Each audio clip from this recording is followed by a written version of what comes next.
Assalamualaikum warahmatullahi wabarakatuh. Jumpa lagi bersama saya Siti Jamila dalam pembahasan 34 bakat dan kali ini kita akan membahas tentang bakat empati. Nah, barangkali teman-teman di sini juga ada yang memiliki bakat ini. Kita simak yuk penjelasannya.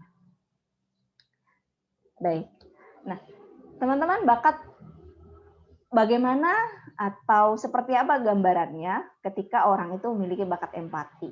Nah, secara sederhana bisa digambarkan dia adalah seorang pribadi yang peka.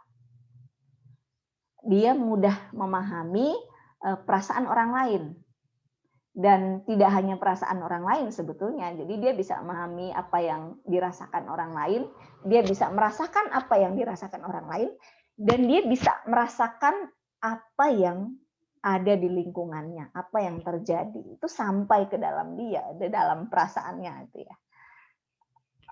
Sehingga kita bisa rasakan ya, bisa kita amati orang-orang yang memiliki bakat empati itu biasanya dia mudah terenyuh gitu ya, mudah merasa apa yang terjadi pada orang-orang di sekitarnya.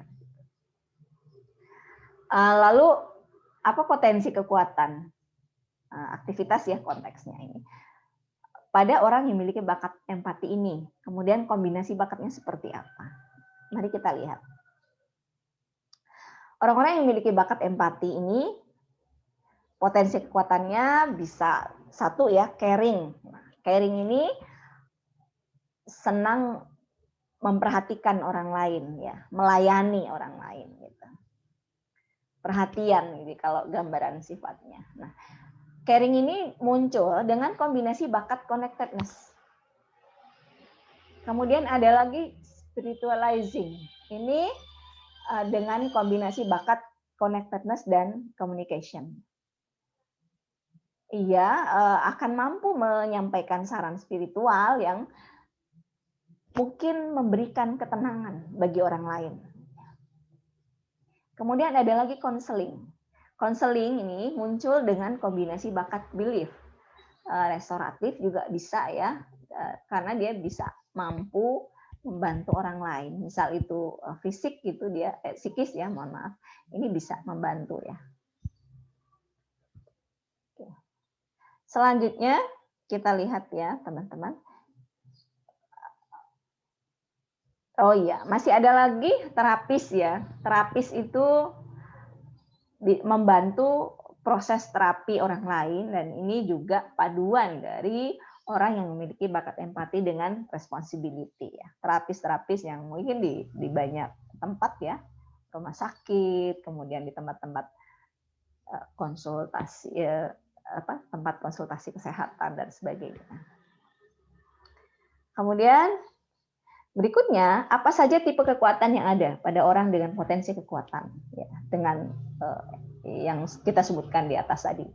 Pertama terapis ya. Kemudian ada konselor, orang yang memiliki bakat empati ini. Kalau dia jadi konselor, ini dia bisa merasakan apa yang dirasakan oleh kliennya. Kemudian tentu harapannya tidak hanya merasakan, tapi juga memberikan solusi ya, dengan didukung oleh bakat-bakat terkait ya yang dibutuhkan, yang support. Kemudian ada caretaker. Caretaker ya, perawat itu juga sangat membutuhkan bakat empati. Perawat di rumah sakit, misalnya di klinik kesehatan dan sebagainya.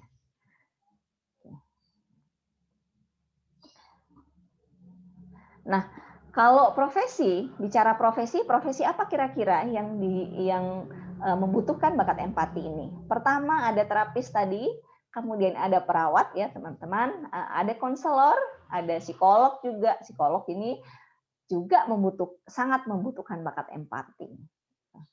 Beberapa profesi tadi itu gambaran umum bagaimana bakat-bakat empati itu bisa dimanfaatkan dalam bentuk-bentuk aktivitas produktif dan masuk dalam satu profesi. Jika teman-teman memiliki bakat empati, tidak perlu bersedih ya, karena tentu dari semua bakat yang diberikan Allah kepada kita itu pasti ada tujuannya. Sebetulnya mengirimkan kita itu untuk melakukan tugas tertentu.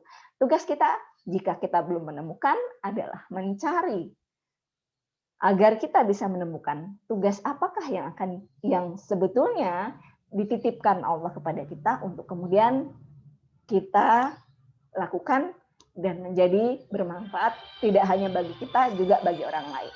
Itu yang bisa saya sampaikan. Assalamualaikum warahmatullahi wabarakatuh.